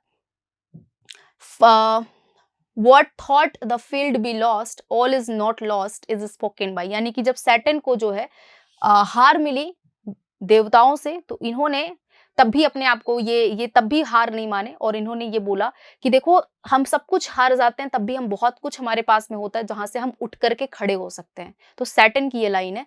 जॉन मिल्टन ने पैराडाइज लॉस्ट लिखा हुआ था, ये आपको याद होना चाहिए, जिसे 12 पार्ट्स में डिवाइड किया गया था, जिसका जो पब्लिश हुआ था 1867 में। ये बातें आप जरूर याद रखिएगा। Milton begins Paradise Lost book first with lament, invocation, soliloquy या रिफ्रेन। तो इनकी जो इनोवेकेशन से आवाहन से स्टार्ट हुई थी, फर्स्ट ऑप्शन सेकंड ऑप्शन यहाँ पर आपका करेक्ट हो जाएगा। Next, Milton is most famous for his narrative, dramatics, grand या एफोरिस्टिक स्टाइल। तो मिल्टन जो फेमस थे वो अपने ग्रैंड स्टाइल के लिए फेमस थे, ये बात याद रखिएगा। यहाँ पर सी ऑप्शन आपका करेक्ट है। Next, the word that completes the famous line better to reign in hell than serve in dash is, ये सैटर्न ने बोला था पैराडाइज लॉस्ट में, और ये पैराडाइज लॉस्ट की जो है एक लाइन है बेटर टू रेन, मतलब आपको जरूरी है, अच्छा है कि आप हेल में शासन करो than to serve in heaven. तो यहाँ पर मतलब आपको स्वर्ग में जो है दास बनने से अच्छा है कि आप नरक के क्या बन जाए, मालिक बन जाए। तो यहाँ पर आपका ये सेकंड ऑप्शन करेक्ट हो जाएगा। William Shakespeare belong to the Restoration, Victorian, Elizabethan या रोमांटिक एज। तो William Shakespeare belongs to Elizabethan age, C option correct है। आपको पता है एलिजाबेथन एज से शेक्सपियर बिलोंग करते थे। Who is known as the melancholy man As You Like It, Jaques. As You Like It सबसे दुखी व्यक्ति माना जाता था जैकवास। तो यहाँ सी ऑप्शन आपका करेक्ट हो जाएगा, सी। ठीक है। Next, which of the following is not the character in As You Like It. As You Like में कौन सा कैरेक्टर नहीं है? रोजालिंड, सेलिया, ओरलैंडो या पोर्सिया। तो आपको पता है पोर्सिया हमारे जो मर्चेंट ऑफ वेनिस है उसमें की कैरेक्टर है। ठीक है, तो यहाँ पर आपका डी ऑप्शन करेक्ट हो जाएगा। नेक्स्ट, 14 ब्रास is a character in Shakespeare, King Lear, Othello, Hamlet या जूलियस सीजर। तो 14 ब्रास जो है ये कैरेक्टर है आपका हैमलेट का। यहाँ पर सी ऑप्शन आपका करेक्ट हो जाएगा। हैमलेट को हम मानते हैं सबसे लंबा tragedy written by William Shakespeare, और यहाँ पर सॉलिलकी की यूज ज्यादा की गई है, यानी जब खुद से बातें करता है अपना कैरेक्टर तो उसे हम बोलते हैं सॉलिलकी। तो हैमलेट के ट्रेजेडी हैमलेट में ज्यादा से ज्यादा नहीं मैक्सिमम सॉलिलकी का यूज किया गया है। ठीक है, चलिए बहुत ही बढ़िया। ओके, क्वेश्चन नंबर 76 पर आ गए हम। The main theme of the Shakespearean sonnets is love. तो आपका करेक्ट ऑप्शन हो जाएगा लव। शेक्सपियर ने 154 सोनेट्स लिखे हुए थे। 154 सोनेट शेक्सपियर का है, ये चीज आपको याद होना चाहिए, क्योंकि 154 सोनेट से किसी भी लाइन को उठा करके आपसे पूछ लेगा कि ये कौन सा सोनेट नंबर है और ये किसके लिए डेडिकेटेड है। तो गाइज 154 सोनेट्स में जो 128 सोनेट्स हैं वो शेक्सपियर ने लिखा हुआ था अपने friend WH the earl of Southampton के लिए, जिनसे बहुत प्यार करते थे शेक्सपियर, और इनकी एक बिलव्ड थी। तो सोनेट में इन्होंने अपने बिलव्ड को बोला है डार्क लेडी। तो इनकी जो बिलप्ड थी वो इनके फ्रेंड यानी कि W.H. साउथैम्पटन के साथ एलॉप कर गई। तो ऐसे में उनको गुस्सा नहीं आया, इन्होंने अपने फ्रेंड के लिए, अपने मेल फ्रेंड के लिए इन्होंने 128 सोनेट लिख डाले, जिसमें इन्होंने अपने फ्रेंड के ब्यूटी की तारीफ की हुई है। उन्होंने कहा है कि दुनिया की सारी जितनी खूबसूरत चीजें हैं वो सब जो है स्पॉइल हो जाएंगी, लेकिन क्योंकि मैंने अपने फ्रेंड के ब्यूटी को अपने इस बुक में जो है लिख दिया है, तो ये हमेशा के लिए बना रहेगा, एटर्नल हो जाएगा इनकी ब्यूटी, ये कभी भी स्पॉइल होने वाला नहीं है। ठीक है, और इन्होंने डार्क लेडी के भी बारे में लिखा। तो मतलब टोटल इनका जो लव सोनेट है पूरा 154 सोनेट, इनका पूरा पूरा क्या है, लव सोनेट है। इन्होंने हेट्रेड के बारे में कभी कोई चीज नहीं लिखी है। तो आपका जो करेक्ट ऑप्शन हो जाएगा वो हो जाएगा फर्स्ट ऑप्शन। अब आपको करना क्या है कि इनका जो 154 सोनेट है इसका हर एक लाइन आपको पता होना चाहिए, याद होना चाहिए, एग्जाम में जरूर पूछेगा, चाहे वो टीजीटी हो या वो पीजीटी हो। Next, a Shakespeare sonnet ends with a couplet, triplet, octave या क्वार्टेट। तो शेक्सपियर का जो सोनेट है वो एंड है आपका कपलेट से, सी ऑप्शन यहां पर करेक्ट हो जाएगा। Next, the total number of sonnets written by Shakespeare is 154, अभी मैंने बताया है। Next, life is but a walking shadow, a poor player occurs in Shakespeare. तो life is but a walking shadow, ये आपकी जो लाइन है ये मैकबेथ ट्रेजेडी है जो शेक्सपियर ने लिखा हुआ था, उस ट्रेजेडी से ये लाइन ली गई है। इसमें क्या होता है कि लेडी मैकबेथ, जो कि मैकबेथ की क्या होती है, वाइफ होती हैं, इन्होंने अपने एम्बिशन की वजह से, इन्होंने जो है डंकन जो कि किंग थे उनकी हत्या कर दी, उनका मर्डर कर दिया, और बाद में खुद भी पागल हो गई और खुद अपनी जान दे दी। तो ऐसे में मैकबेथ जो कि जानता था, सब कुछ जानता था कि उसके साथ क्या होना, उसको भी पता था कि जैसे मेरी वाइफ की जान गई वैसे मेरी भी जाने वाली है, क्योंकि हम दोनों पागल होकर के किंग डंकन को मार करके उनका राज्य ले लेना चाहते थे। ऐसा मैकबेथ को विचेस ने बोला था, कुछ विचेस उनको रास्ते में मिल गई थी, और ऐसा मैकबेथ को विचेस ने बोला था कि अगर राजा डंकन मर जाता है तो आपको पूरा राजपाट मिल जाएगा, आप सुखी हो जाएंगे, आपको कोई नहीं मार पाएगा। तो इस एम्बिशन में उन्होंने राजा डंकन को ही मार दिया अपनी वाइफ के साथ मिल करके। और जब उनकी वाइफ खुद अपना सुसाइड कर ली तब उनको ये एहसास होता है कि जिंदगी में तो कुछ है ही नहीं, एक वॉकिंग शैडो है जिंदगी, कब आई और कब चली गई आपको कुछ नहीं मालूम पड़ेगा। तो यहाँ पर ये मैकबेथ की लाइन है जो कि शेक्सपियर ने लिखा हुआ था, सी ऑप्शन यहाँ पर आपका करेक्ट हो जाएगा।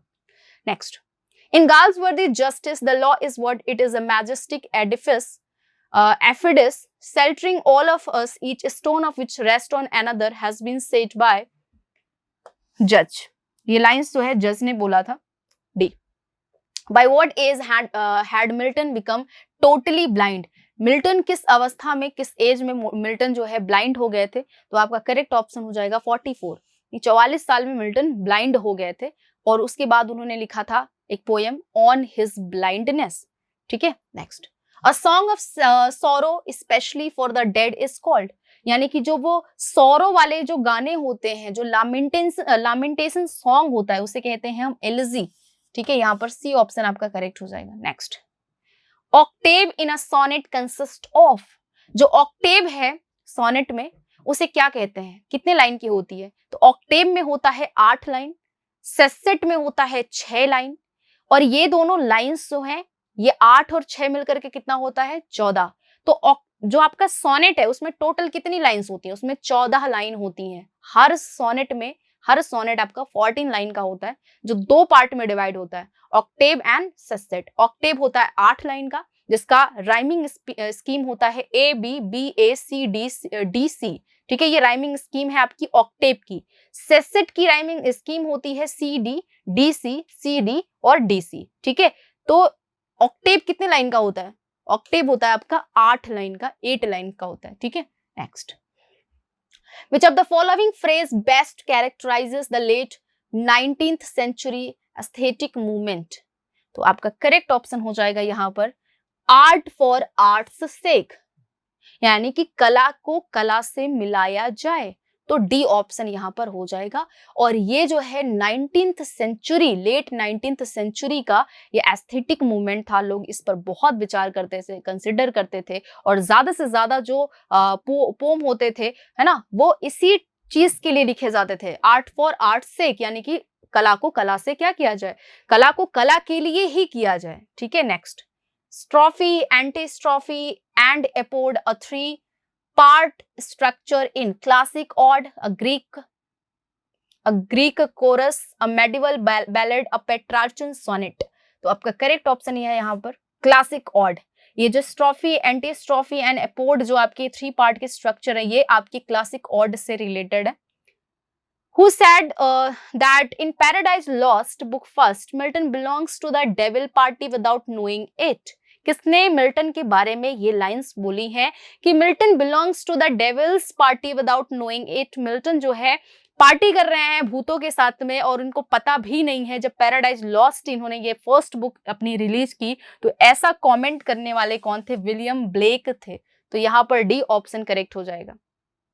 चलिए, it was the best of times, it was the worst of times, ये जो लाइन्स आप देख रहे हैं, इस लाइन में कौन सी फिगर ऑफ स्पीच है? सिमिली, मेटाफर, एंटीथेसिस या oxymoron?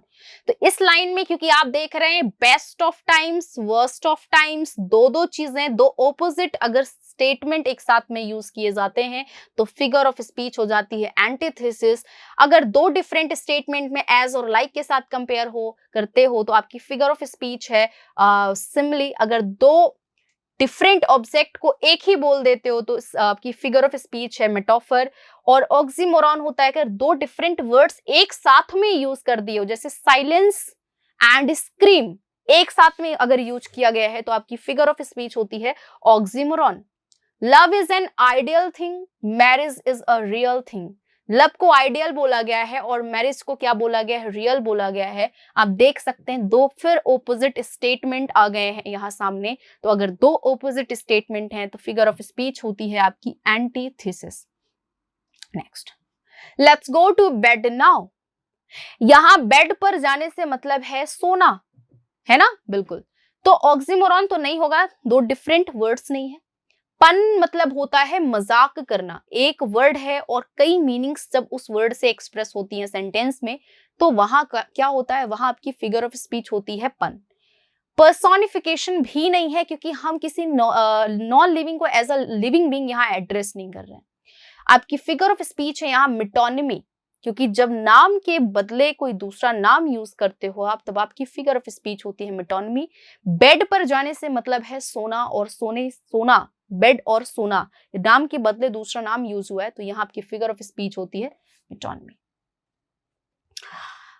Humour is the shock absorber of life, it helps us take the blows. Humour को क्या बोला गया है? ह्यूमर को बोला गया है शॉक एब्सॉर्बर ऑफ लाइफ। तो यहाँ पर ह्यूमन क्या है? आपका नॉन लिविंग है। एज अ लिविंग बीइंग इसको यूज करोगे तो आपकी फिगर ऑफ स्पीच क्या हो जाएगी? पर्सोनिफिकेशन हो जाएगी। इसका मानवीयकरण कहा गया है, किया गया है। Humour is the shock absorber of life. तो ह्यूमर क्या है कि ह्यूमर क्या करता है? एब्सॉर्ब करता है लाइफ में जो भी शॉक होते हैं, जो भी आश्चर्य की चीजें होती हैं उसको क्या कर देता है? एब्सॉर्ब कर लेता है। तो यहाँ पर ह्यूमर को एज अ लिविंग बीइंग हमने यूज किया हुआ है तो पर्सोनिफिकेशन हो जाता है। अंडर स्टेटमेंट क्या होता है? इंपॉर्टेंट कोई बात है और उसे बहुत लेस इंपॉर्टेंट करके आप उसको जो है प्रेजेंट कर रहे हो। अब आ जाते हैं, ये देखिए एक वॉइस है, एक टोन है, एक आवाज है। ये आपका एक आवाज है। An alarm clock clinked in the dark and silent room। अगर कोई आवाज है, कोई नेचुरल साउंड है तो आपकी फिगर ऑफ स्पीच क्या होती है? एनोमेटोपिया होती है। तो यहाँ एनोमेटोपिया हो जाएगा। Next, the quote love looks not with the eyes but with the mind and therefore the winged Cupid painted blind occurs in. यहाँ love looks not with the eyes मतलब आप प्यार को अपनी आंखों से नहीं देख सकते हैं। ये दिमाग का खेल है ना? ये सबको पागल कर देता है। ये दिमाग का खेल है, इसको आप अपनी आंखों से नहीं समझ सकते हैं। ये किस लाइन से है? तो ये आपका है, ये जो है पोयम, ये है आपका मिड समर्स नाइट ड्रीम, जो कि शेक्सपियर का एक कॉमेडी है। कॉमेडी ट्रेजेडी आप इसको बोल सकते हैं।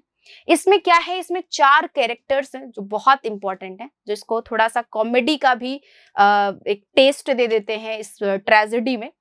इसमें होता क्या है कि इसमें एक लेडी कैरेक्टर का नाम होता है हेलेना और दूसरे लेडी कैरेक्टर का नाम होता है हमर्सिया।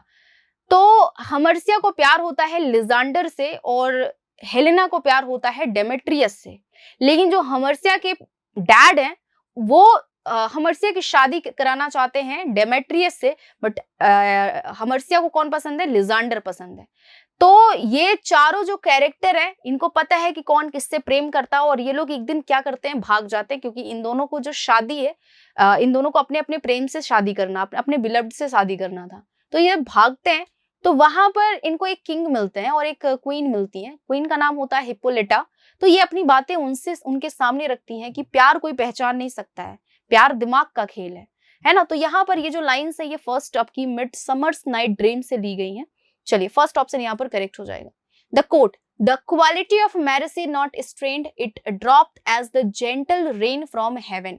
ये किस पोम से लिया गया है, किस सोनेट से लिया गया है? तो ये शेक्सपियर का एक सोनेट है, merchant of Venice, sorry yes, Shakespeare का एक जो है ये ट्रेजेडी है मर्चेंट ऑफ वेनिस, उससे लिया गया है। तो मर्चेंट ऑफ वेनिस से ये लाइंस ली गई हैं।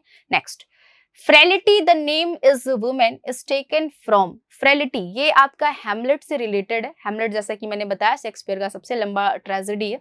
इसमें हैमलेट क्या कहते हैं? इसमें हैमलेट का मानना है कि महिलाएं बहुत वीक होती हैं, है ना, उनके अंदर दिल जो है उनका बहुत वीक होता है, जिससे उनको कोई भी क्या करता है, मिसलीड कर ले जाता है। तो frailty the name is women यहाँ पर हैमलेट ने बोला था और प्रिंस हैमलेट ने ये लाइन बोली हुई थी। तो आपका सेकंड ऑप्शन यहाँ पर करेक्ट हो जाता है। Next, age cannot wither her nor custom stale her infinite variety. This lines has been taken from the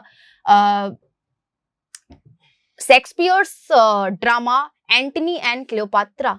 ये एक लव कॉमेडी है और एंटनी एंड क्लियोपात्रा से ये लाइन आपकी रिलेटेड है। एंटनी का एक फ्रेंड है जो कि क्लियोपात्रा लेडी है, एंटनी की बिलव्ड, उनके बारे में कहता है कि क्लियोपात्रा इतनी खूबसूरत है और उसकी खूबसूरती उसकी फिजिकल नहीं है, उसकी खूबसूरती उसकी दिमागी खूबसूरती है ना। Love is her beauty, not her physical beauty but her mind, her moods, मतलब दैट इज फैसिनेटिंग। इसके बारे में, क्लियोपात्रा के बारे में एंटनी का एक फ्रेंड बोलता है। तो ये लाइंस आपकी जो है रिलेटेड है एंटनी और क्लियोपात्रा से। चलिए अब आ जाते हैं हम 96 से 99 पर। ये पैसेज और इससे रिलेटेड कुछ क्वेश्चंस हैं जो हम करेंगे। चलिए फटाफट से स्टार्ट करते हैं। In our approach to life, जो हमारे जीवन का अप्रोच है, be it pragmatic or other, a basic fact that confronts us securely, unmistakably is the desire of a peace, security, happiness। मतलब हम चाहते हैं कि हमें क्या मिले, हमें शांति मिले, हमें शांति मिले और साथ साथ हमें सिक्योरिटी मिले। हम यही चाहते हैं, हम खुश रहें, हम सिक्योर रहें, हमें शांति मिले। हमारी लाइफ का पूरा पर्पज यही है।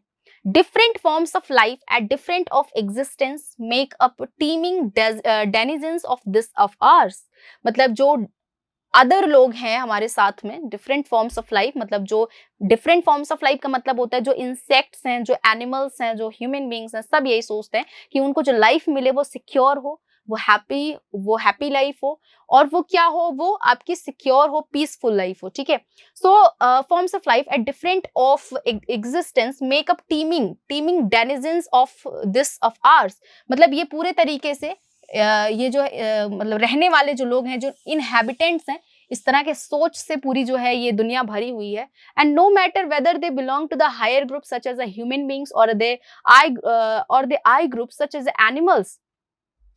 तो मतलब जो भी जिस तरह के भी लोग हों, जो जैसे भी इनहैबिटेंट्स हों, चाहे वो एक हायर ग्रुप से बिलोंग कर रहे हो, है ना, या फिर वो एनिमल ग्रुप से बिलोंग कर रहे हो, सबकी सोच यही है। All being primarily peace, comfort and security. सबको क्या चाहिए? पीस, कंफर्ट एंड सिक्योरिटी चाहिए। Life is as dear mute creature as it to a man. तो लाइफ क्या है? एक जो है एक ऐसा क्रिएचर है जो दो सबके लिए है, मतलब एनिमल्स के लिए भी है और जो है ह्यूमन बीइंग के लिए भी है। Even the love insect strives for protection against dangerous threaten its life, just as each one of us wants to and not to die, so do all other creature. कहने का मतलब है हर कोई चाहता है कि उसको प्रोटेक्शन मिले, उसको हैप्पीनेस मिले, उसको पीस मिले। तो 96th क्वेश्चन देखते हैं। The author's main point is that different forms of life are found on earth. बिल्कुल नहीं। Different levels of existence are possible in in nature, ये भी नहीं है। Peace and security are the chief goals of all living beings, बिल्कुल सही, सी option correct हो जाएगा। Which one of the following assumptions or steps is essential in developing the author's position? All forms of life have a single overriding goal. The will be survive a creature is identified with the desire of a peace. बिल्कुल नहीं है ना? ये भी नहीं है आपका। All beings are divided into higher and lower groups. बिल्कुल नहीं। यहाँ all forms of life have a single overriding goal, मतलब सबका जो है, सबके जीवन का एक गोल है कि सबको क्या मिले, कंफर्ट मिले, सबको पीस मिले, सबको हैप्पीनेस मिले, तो फर्स्ट ऑप्शन करेक्ट हो जाएगा। The word denizens in the passage implies aliens, defectors, inhabitants. तो denizens का मतलब होता है रहने वाले लोग, है ना, निवासी। The author presumes that animals are superior to human beings, inferior all human beings, equal to human beings, all of the above. तो यहाँ पर जो animals हैं, क्योंकि सबकी सोच एक ही है, तो सी ऑप्शन यहाँ पर करेक्ट हो जाएगा, equal to human beings। चलिए क्वेश्चन आते हैं हम इस पैसेज पर आ जाते हैं। ये सेकंड पैसेज है आपका, 2016 का पेपर हम सॉल्व कर रहे हैं। The martyrs who laid down their lives, यानी ऐसे शहीद लोग जिन्होंने अपने जीवन को दे दिया, त्याग दिया, for the freedom of the country, had a Lofty vision. अपने देश के जो है स्वतंत्रता के लिए जिन्होंने अपना जीवन त्याग दिया, उनके अपनी जो है विजन काफी क्या थी, लॉफ्टी थी, काफी उच्च विजन था उनका, मतलब वो बहुत ऊंचा सोचते थे अपने फ्यूचर को लेकर के। They wanted the nation to be free from all slavery and bondage. वो चाहते थे कि दुनिया में जो भी स्लेवरी, जो बॉन्डेज है, बंधन है, वो सब खत्म हो जाए। They wanted an India in which all the communities would live in a perfect harmony and in which there would be no high class and no low class of people. मतलब वो चाहते थे कि सब जगह शांति हो, है ना, इक्वेलिटी हो, और कोई भी हाई क्लास और लो क्लास जैसा भी कुछ भी मीडियम ना हो, ठीक है। The curse of the untouchability having been wiped out completely, ये जो एक श्राप था अनटचेबिलिटी का, वो कंप्लीटली क्या हो गया, वाइप्ड आउट हो गया है, यानी कि रेडिकेट हो गया है, समाप्त हो गया है। Women would enjoy equal rights with men and contribute their fullest to the making of a great nation. जो लड़कियां हैं, जो औरतें हैं, वो अपने राइट्स का मेन की तरह, यानी इक्वल राइट्स उनको मिले हैं, और उसका वो यूज कर रही हैं, कंट्रीब्यूट कर रही हैं, और इस देश को एक ग्रेट नेशन बना रही हैं। Such a vision was in keeping with the ancient glory of the country, renowned for its splendid achievements in literature. ठीक है, इन लिटरेचर। तो इस तरह से जो है, मतलब कार्य करके जो है हम काफी कुछ अचीव कर ले रहे हैं, काफी कुछ हमने प्रसिद्धि कमा ली है। We must now revitalise this ancient culture of arts with the tolerance as it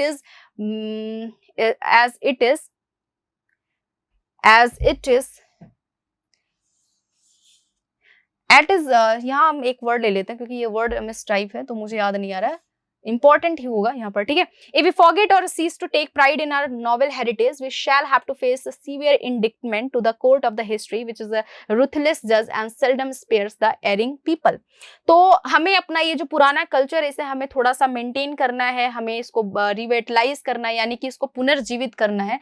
रिवेटलाइज का मतलब होता है पुनर्जीवित करना है, और हम जो है इसको, इस बात पर हमें बिल्कुल भी गर्व नहीं, हाँ यस, इफ वी फॉरगेट और cease to take pride in our noble heritage, अगर हमें अपनी इस जो हमारी पुरानी विरासत है, अगर इस पे हम जो है प्राइड करना भूल जाते हैं, या इस पे मगर मुझे कोई भी गर्व नहीं होता है, तो ये बात गलत हो जाएगी। We shall have to face severe indictment, हमें क्या करना होगा, हमें एक गंभीर जो है प्रताड़ना सहनी पड़ेगी in the court of history which is a ruthless जज, जहां पर एक बहुत ही रूथलेस जज होगा, and seldom spares the erring people, और वो काफी जो गंदे लोग होते हैं, जो बुरे लोग होते हैं, उनको वो मुश्किल से ही छोड़ता है। अगर हमने अपने पुराने हेरिटेज, जो हमारे एशियंट, हमारी विरासत है, प्राचीन विरासत है, अगर उसके बारे में हमने उसका ध्यान नहीं रखा, तो उसका हमें बहुत ही हर्जाना भुगतना पड़ जाएगा। चलिए नेक्स्ट आते हैं, इसमें क्वेश्चन पर आ जाते हैं।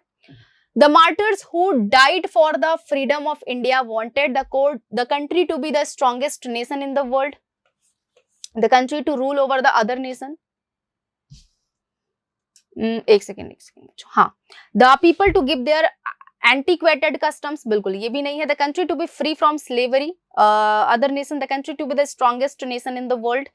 देखो यहाँ पर सी ऑप्शन हो जाएगा, the country to be free from slavery. Next, the martyrs wanted that there should be reservation in the jobs, ये बिल्कुल रिजर्वेशन की बात नहीं कही है। There should be a perfect communal love and peace in the country.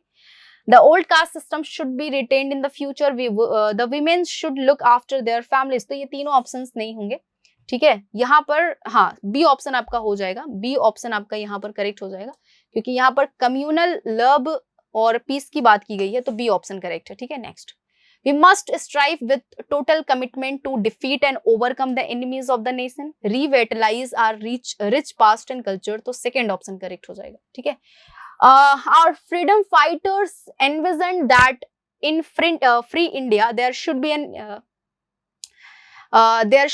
an egalitarian society. Women would enjoy higher privilege and right than others. The country would be taken forward to some selected classes of society. Industrialization should occupy top priority.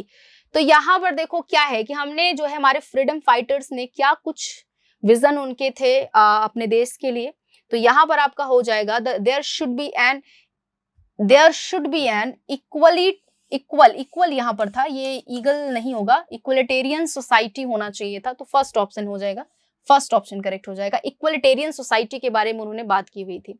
बीज dash display distinct preference of different colours but are also sensitive to ultraviolet right, तो जब कभी भी but also का use होता है तो आप नॉट ओनली का भी यूज करते हैं, तो यहाँ पर सेकेंड ऑप्शन आपका करेक्ट हो जाएगा। Next, Jupiter dash the largest planet in the solar system. Jupiter, which although being नहीं होगा, is the largest planet. When sugar dash to east, fermentation take place. तो when sugar is added होगा, it is added नहीं होगा, adding भी नहीं होगा, by adding भी नहीं होगा, last option correct है। The overall efficiency of a system can be dash of its weakest element.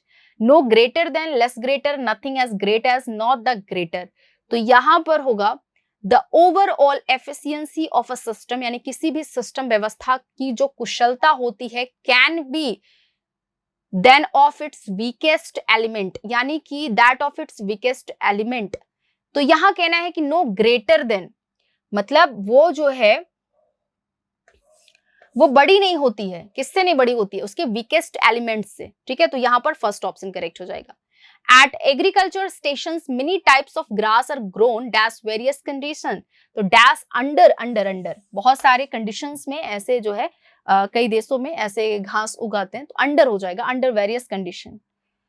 Nitric acid dash copper two give of brown fumes of nitrogen dioxide, तो यहां आपका हो जाएगा, देखो नाइट्रिक एसिड की बात की गई है, तो नाइट्रिक एसिड आपका है सिंगुलर, तो सिंगुलर वर्ब आएगा रिएक्ट्स। ठीक है, और क्योंकि एक फैक्ट की बात कर रहे हो तो आप प्रेजेंट इंडेफिनिट यूज करोगे, तो सी ऑप्शन करेक्ट है। The saturated fat in dairy foods is thought as dash a factor in heart disease, तो उनको सोचा क्या जाता है, it is they are as being, क्योंकि हमने सैचुरेटेड फैक्ट की बात की है, जो सैचुरेटेड फैट होते हैं, तो फैट तो सिंगुलर है ना, अब इंट्रोड्यूस तो कर दियो तो इट इज की जरूरत नहीं है, दे आर की भी जरूरत नहीं, क्योंकि ये तो प्लूरल हो जाता है, और पैसिवली इसको यूज नहीं कर रहे हैं तो टू भी आ जाएगा। ठीक है, next, robots are being used increasingly in industry as they can work on large job faster, they are more precise and don't as easily tire, don't tire more easily, don't tire easily या don't too easily tire, तो ये भी गलत है, आप जैसा कि meaning से ही देख पा रहे हैं, ये भी आपका है गलत, ये भी more easily करना जरूरी नहीं है, सी ऑप्शन करेक्ट हो जाएगा। Many planets can grow in water without any soil dash nutrients are added.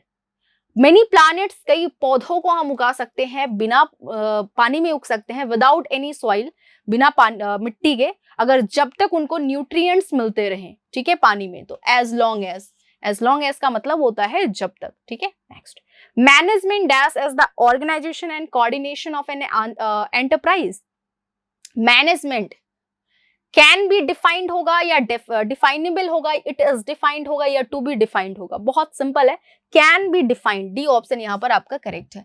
Management can be defined as the organisation and coordination of an enterprise. चलिए क्वेश्चन नंबर 14 पर आ जाते हैं। Although we are no longer young we still enjoy to study languages. Although, हालांकि यद्यपि हम बहुत बड़े हो गए हैं, we are no longer young, हम छोटे नहीं हैं, we still enjoy to study, हमें पढ़ना पसंद है, लैंग्वेजेस, तो लैंग्वेजेस क्या होगा यहाँ पर, वी एंजॉय टू स्टडी नहीं, वी एंजॉय स्टडिंग होना चाहिए, वी एंजॉय स्टडिंग, क्योंकि जब कभी भी एंजॉय यूज करते हो तब आपको वहां पर वर्ब की ing फॉर्म यूज करनी होती है, ठीक है। Next, before the 1920s scientist used to think an immobilised muscle would become weaker. Used to होना चाहिए। जब हम पास्ट में किसी हैबिट की बात कर रहे होते हैं या रूटीन की बात कर रहे होते हैं तो हम यूज करते हैं यूज्ड टू का, और ये जो यूज्ड टू है ये प्रेजेंट में यूज किया है आपने, तो यहाँ यूज्ड टू हो जाएगा यूज्ड टू के प्लेस पर। Nuclear waste has traditional been stored in steel drums that are subject to what are subject to rust. तो व्हाट की जगह पर आपको विच का यूज करना है, क्योंकि हमने किसकी बात की है, हमने स्टील ड्रम्स की बात की हुई है और ड्रम्स आपकी थिंग है, तो आप विच का यूज करेंगे, व्हाट का यूज नहीं करेंगे। यहाँ आपका सेकेंड पार्ट में एरर था। The immune system is the body way of protecting itself against virus. The immune system आपका सिंगुलर है तो इसका यूज किया है। द बॉडी होगा, बॉडीज नहीं होगा, क्योंकि आपने डेफिनेट चीज की बात कर दी है तो आपको यहाँ पर डेफिनेट नाउन की जरूरत है, तो यहाँ आपका हो जाएगा बॉडी। क्या हो जाएगा आपका body. Next, originate the Ethiopia coffee has drunk in the Arab world before it came in Europe। तो यहाँ आपका हो जाएगा ऑर्गेनाइज, ठीक है। यहाँ पर ऑरिजिनेट नहीं होगा, organise. Next, Amsterdam is a town who is sometimes, who kiss, Amsterdam है तो कोई लड़का थोड़ी ना है, यहाँ पर आपको विच का यूज करना था। सामने आपको एरर फाइंड आउट कर लिया आपने सामने से ही, तो यहाँ पर आपको विच का यूज करना है, ठीक है। Next, the sea wasp releases a poison that kill a person in 3 minutes। तो यहाँ इस क्वेश्चन में क्या एरर है, ये जो वर्ड्स आपने हाईलाइटेड देखे ना, एरर आपको इसी में मिलेगा। तो देखो यहाँ क्या है ना, ये सिंगुलर है तो सिंगुलर वर्ब आया है। अब पॉइजन, एक पॉइजन की बात की गई है, तो यहाँ पर आप कैसा पॉइजन है उसके लिए आपको यहाँ पर विच का यूज करना है, दैट के प्लेस पर, ठीक है। सेकेंड पार्ट में एरर था। Halley's comet approaches the earth close to be visible every 75 years। So Halley's comet approaches, क्योंकि सिंगुलर है तो approaches हो जाएगा, ठीक है। The earth close to be visible every 75 years। तो आपको यहाँ पर क्या होना चाहिए, किस पार्ट में आपका एरर था। तो देखो क्लोज टू बी विजिबल होना है, कोई दिक्कत नहीं है। एवरी की जगह पर आपको ईच करना होगा, ईच, ठीक है। डी ऑप्शन में आपका एरर था। Next, the meaning of euthanasia, euthanasia का मतलब होता है मृत्यु दान दे देना। अगर कोई बहुत दिनों से किसी डिजीज से काफी परेशान है तो उसे हम मृत्यु दान अगर दे रहे हैं तो उसे इंग्लिश में कहते हैं हम एथुनेसिया। तो यहाँ पर आपका करेक्ट ऑप्शन हो जाएगा मैरसी किलिंग। ये मैरी किलिंग नहीं होगा, मैरसी किलिंग हो जाएगा। नेक्स्ट, एक्कम्प्लिस मीन्स क्या होता है, associate in crime, leader, skilled worker या एनिमी। तो एक्कम्प्लिस मतलब होता है कि अगर आप कोई घटना है, कोई क्राइम है तो आप उसमें अगर सहभागी हो तो आपको बोला जाएगा एक्कम्प्लिस, ठीक है। फर्स्ट ऑप्शन आपका करेक्ट है। नेक्स्ट, 2 क्वेश्चंस और हैं। The condition of self government is called autocracy. Cracy मतलब होता है शासन करना, रेन। ऑटोक्रेसी यहाँ पर करेक्ट ऑप्शन हो जाएगा। चलिए फर्स्ट ऑप्शन करेक्ट है। ऑटोमेशन मतलब होता है स्वचालित। ऑटोनोमी जो आप जानते हैं। ऑटोगेमी होता है विवाह, एक व्यक्ति से या एक औरत से विवाह करना ऑटोगेमी होता है। बाईगेमी होता है 2 विवाह करना, ठीक है। Next, double marriages. Next, one who abstains completely from alcohol is called. अगर कोई व्यक्ति जो है वो पूरे तरीके से अल्कोहल से दूर रहता है तो उसे इंग्लिश में हम कहते हैं टीटोटेलर। क्या बोलते हैं, टीटोटेलर। लेकिन जो बहुत ज्यादा अल्कोहल कंज्यूम करता है उसे हम कहते हैं डिप्सोमैनिएक, ठीक है। तो यहाँ आपका करेक्ट ऑप्शन हो जाएगा टीटोटेलर। आप जानते हैं क्लेप्टोमैनिएक क्या होता है, अगर आपको एक मेंटल डिजीज है चोरी करने की, आप हर बार चोरी कर रहे हैं तो उसे इंग्लिश में कहते हैं क्लेप्टोमैनिएक। तो यहाँ गाइज हमने 125 क्वेश्चन कर लिए हैं टीजीटी के 2016 का प्रीवियस ईयर पेपर हमने सॉल्व किया है। और अगर कोई चीज आपको ऐसी है जो समझ में नहीं आई है तो आप कमेंट सेक्शन में जरूर बता दीजिएगा। चलिए अब मिलते हैं हम नेक्स्ट क्वेश्चन पेपर के साथ में। 2013 का क्वेश्चन पेपर हम सॉल्व करेंगे, जरूर देखिएगा। पसंद आए तो प्लीज शेयर करिएगा। Thank you so much, bye, take care guys.